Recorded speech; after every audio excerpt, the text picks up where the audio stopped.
ETF index mutual funds నేర్చుకుని stock మార్కెట్లో రాణించాలనుకుంటున్నారా? వెంటనే ఈ నెంబర్కి కాల్ చేయండి. నమస్తే. ప్రజెంట్ మనతో పాటు ఉన్నారు ఎనలిస్ట్ మందర్ కృష్ణారెడ్డి గారు. నమస్తే సార్. నమస్తే అమ్మా. సార్, అమెరికాలో ఉంటూ అక్కడ ఐటీ సెక్టర్లో జాబ్ చేస్తున్నటువంటి ఎవరైతే వేలాది మంది భారతీయులు ఉంటారో వాళ్ళందరూ ఒక షాక్ అని అనుకోవాలి. చట్టసభల్లో అంటే కొత్త పరిణామాలు చోటు చేసుకుంటున్నాయి అంటున్నారు. ఏంటి సార్, ఒక్కసారి కొత్త రూల్స్ ఏంటి?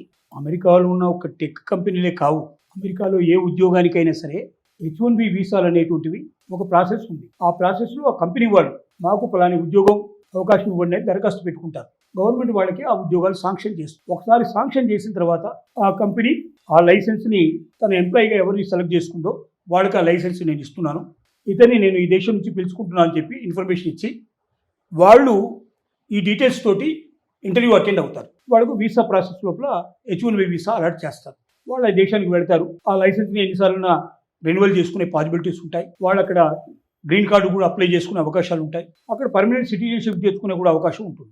అంటే కంటిన్యూ అవుతున్న కొద్ది అలా వెళ్ళిన వాళ్ళు లక్షల మంది అక్కడ సెటిల్ అయిపోయింది. ఇండియా నుంచి వెళ్ళిన వాళ్ళు, చైనా నుంచి వెళ్ళిన వాళ్ళు ఎక్కువ ఉన్నారు. 50% వాళ్ళే ఉంటారు మొత్తం కలిపి.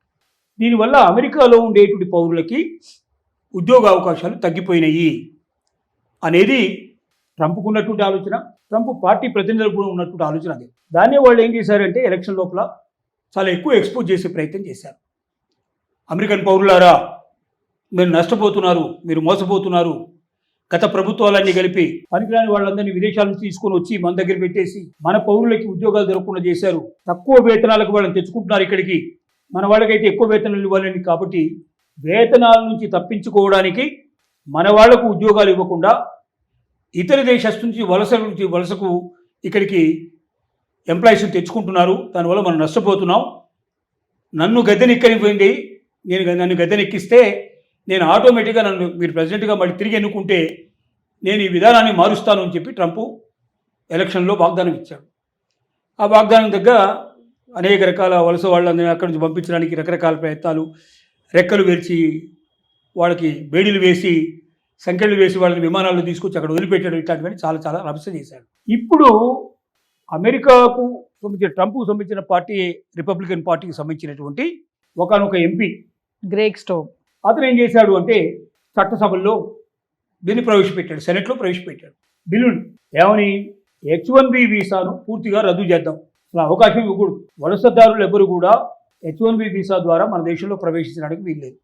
మన దేశంలో ఎంప్లాయీగా ఎవరైతే ఉన్నారో వాళ్ళు సరిపోరు, వాళ్ళకు మించినటువంటి క్యాపబిలిటీ ఉందన్నప్పుడు అది మరో రూపంలో ఖచ్చితంగా ఆ విషయాలన్నీ కూడా బహిర్గతం చేసి నాకు ఈ క్వాలిటీ కలిగిన ఎంప్లాయీ కావాలి.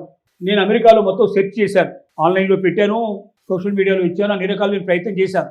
నాకు ఆ క్వాలిటీ ఉండేటువంటి ఎవరు కూడా, క్వాలిఫికేషన్ ఉండే వ్యక్తులు, ఆ అనుభవం ఉన్న వ్యక్తులు నాకు దొరకలేదు. కాబట్టి తప్పని పరిస్థితిలో నేను ఇతర దేశాలను తెచ్చుకోవాల్సి వస్తుంది అన్నప్పుడు అది డిఫరెంట్ కైండ్ ఆఫ్ వేరే రకమైనటువంటి వీసా వాళ్ళకు జారీ చేద్దాం తప్ప H1B వీసా అనేది ప్రాసెస్ను మొత్తం పూర్తిగా తీసేద్దాం, మనం H1B వీసానే రద్దు చేద్దామని చెప్పి ఇప్పుడు బిల్లు పెట్టాడు. ఈ బిల్లు ఇట్లా ఒకవేళ చట్టసభల్లో ఆమోదం పొందినట్టయితే లక్షలాది మంది మన భారతీయులకి విపరీతమైన నష్టం వస్తుంది. వాళ్ళంతా పెట్టబేడ సర్దుకొని రావాల్సిన పరిస్థితులు ఏర్పడతాయి. ఎవరైతే అమెరికన్ డ్రీమ్స్ ఉన్నాయో, ఇంకా చాలా మందికి ఆశలు ఉన్నాయో, మనం అమెరికాలో వెళ్ళి స్థిరపడాలని ఎంతమంది అయితే అనుకుంటున్నారో, H1B మీద వెళ్ళాలనుకుంటున్నారో, వాళ్ళు కూడా ఇక వెళ్ళడానికి అవకాశం ఉండదు. అంటే సార్, ఒక క్వశ్చన్ చెప్పండి సార్, నిజంగా మన వాళ్ళ వల్లే అక్కడ అమెరికన్స్కి జాబ్స్ పోతున్నాయి అంటారా? ఇందులో కొంత నిజం ఉంది, కొంత అబద్ధం ఉంది. వాస్తవంగా highly qualified persons, technical persons కావాలి. అలాంటి వాళ్ళు కొంతమంది డిఫరెంట్గా మన దగ్గర నుంచి, చైనా నుంచి, ఇతర దేశాల నుంచి కూడా వెళ్ళారు అక్కడికి. వాళ్ళు ఎందుకు కోరుకుంటున్నారంటే అమెరికాలో లేరు వాళ్ళు. అమెరికాలో వాళ్ళకి ఆ క్వాలిఫికేషన్ కానీ ఆ ఎక్స్పీరియన్స్ పర్సన్ దొరకడం లేదు కాబట్టి వాళ్ళని కంపల్సరీ తీసుకున్నారు. కానీ అదే H1B వీసా లోపల అమెరికాలో దొరకగలిగేటువంటి వాళ్ళని కూడా తీసుకోకుండా వలసదారుని మన దేశం నుంచి, ఇతర దేశాల నుంచి కూడా తీసుకున్నారు. ఎందుకు తీసుకున్నారంటే అక్కడ దొరికినప్పటికీ వాళ్ళకి 4-5 రెట్లు ఎక్కువగా జీతం ఇవ్వాలి. నెంబర్ 1, కరెక్ట్గా టైం టు టైం పనిచేయాలి. వాళ్ళు మార్నింగ్ 10 to ఈవినింగ్ 6 అంటే కరెక్ట్గా 10కి వస్తారు. 6 తర్వాత ఒక్క సెకండ్ వాళ్ళు అక్కడ ఉండరు, పడేసారి వెళ్ళిపోతారు. వాడు బాస్ చెప్పనియండి, ఎవరు చెప్పనియండి ఆగడు. వాడు ఎవరికి అసలు వాడు లెక్కే చేయడు. వాడు మన వాళ్ళు భయంగా ఉంటారు. అవసరమైతే 2 గంటలు కాదు 4 గంటలు కూర్చొని పనిచేసి వెళ్తారు. అవసరమైతే నైట్ అంతా అక్కడే ఉండి పని అంతా చేసిపోతామంటే పోతారు. 4-5 రెట్లు తక్కువ వేతనాలకు వచ్చి ఎక్కువ పని గంటల్లో పనిచేసి ఎక్కువ ఒబీడియంట్గా ఉండి చెప్పు చేతుల్లో ఉండేటువంటి స్టాఫ్ దొరుకుతున్నప్పుడు ఎవడైనా చూస్తూ యారగెన్స్ని తీసుకోవడానికి ప్రయత్నం చేయరు. అందువల్ల చాలామంది మేధావులకు ప్రత్యేకంగా H1B వీసాలని మొట్టమొదట ఇచ్చినప్పటికీ ఆ రూపంలో చివరికి అక్కడ దొరికేటువంటి వాళ్ళ స్థానంలో కూడా చాలామందిని ఇతర దేశాల నుంచి తీసుకున్నారు. దానివల్ల తక్కువ వేతనాలు వస్తున్నాయి, ఎక్కువ ఒబిడిటీగా పనిచేస్తున్నారు, ఎక్కువ అవర్స్ పనిచేస్తున్నారు. కాబట్టి మనకు లాభాలు ఎక్కువ వస్తున్నాయి. కంపెనీకి లాభాలు ఎక్కువ తెస్తున్నప్పుడు మనం ఎందుకు వీళ్ళని పెట్టుకొని మనం మెడ మీద ఎందుకు పెట్టుకోవాలి, మన నెత్తి మీద ఎందుకు ఎక్కించుకోవాలి వీళ్ళని అని నో అంటారు. అంతే 6 తర్వాత టైమింగ్స్ ఏవైతే ఉన్నాయో ఆ టైం తర్వాత ఒక్క సెకండ్ కూడా వాళ్ళు ఆగరు. ఏం చెప్పినా వినరు. పని మధ్యలో ఉంటుంది, అక్కడ ఆపేసేసి వెళ్ళిపోతారండి. సో ఇది ఎవరు కూడా కోరుకోరు. మన ఇండియన్స్ అయితే అసలు కోరుకోరు పరిస్థితి. మన దగ్గర భాషలు అయితే దాన్ని అసలు సహించడం కూడా సహించరు. కానీ అక్కడ పరిస్థితులు అట్లా ఉన్నాయి. కాబట్టి కొంత అలా జరిగింది, కొంత ఇలా జరిగింది. వాస్తవంగా అమెరికా ఇవాళ ఇంత డెవలప్ అయిందంటే వలసవాదుల వల్ల ఇతర దేశాల నుంచి వచ్చిన వాళ్ళే టెక్నాలజీని డెవలప్ చేశారు, కంపెనీస్ని డెవలప్ చేశారు, కోట్లు అక్కడ వచ్చినట్టు చేశారు, రిలయన్స్ వచ్చినట్టు చేశారు. అమెరికాను గొప్ప దేశంగా తీర్చిదిద్దారు. అందులో కూడా డౌట్ లేదు. అట్ ద సేమ్ టైం అమెరికన్స్కు అవకాశాలు దొరకకుండా పోయిన మాట కూడా వాస్తవం. ఇప్పుడు ఎలాగో అమెరికా డెవలప్ అయింది, ఇప్పుడు ఎలాగో మేధావులను వాడేవాడు ఉంటే వాడికి 5 times కాకపోతే 20 times ఎక్కువ ఇచ్చి తెచ్చుకోండి, మాకు అభ్యంతరం లేదు.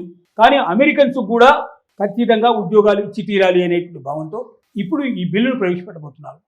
ఈ బిల్లు ఒకవేళ అంటే ఇది తెలియదు, ఇంకా దీనికి ఎంతమంది సపోర్ట్ చేస్తారో తెలియదు, ఇది ఎలా జరగబోతుందో తెలియదు. ఒకవేళ సపోర్ట్ చేసి ఈ బిల్లు పాస్ అయింది అంటే ఇక అమెరికా మీద ఆశ వదులుకొని ఆ డ్రీమ్స్ను వదులుకొని అమెరికా షట్ డౌన్, ఇంకా అమెరికా గురించి ఆలోచించకుండా ఇంకా వేరే దేశాల గురించి కానీ లేదా మన దేశంలోనే కంపెనీస్ అన్నీ కూడా బ్రహ్మాండంగా డెవలప్ అవుతున్నాయి, స్టార్టప్లు అవుతున్నాయి. ఇంకొక 4-5 ఏళ్ళు పోయిన తర్వాత అమెరికన్సే ఇండియాకు వచ్చినా ఆశ్చర్యపడాల్సిన అవసరం లేదని మాత్రం ఖచ్చితంగా చెప్పచ్చు. Thank you sir.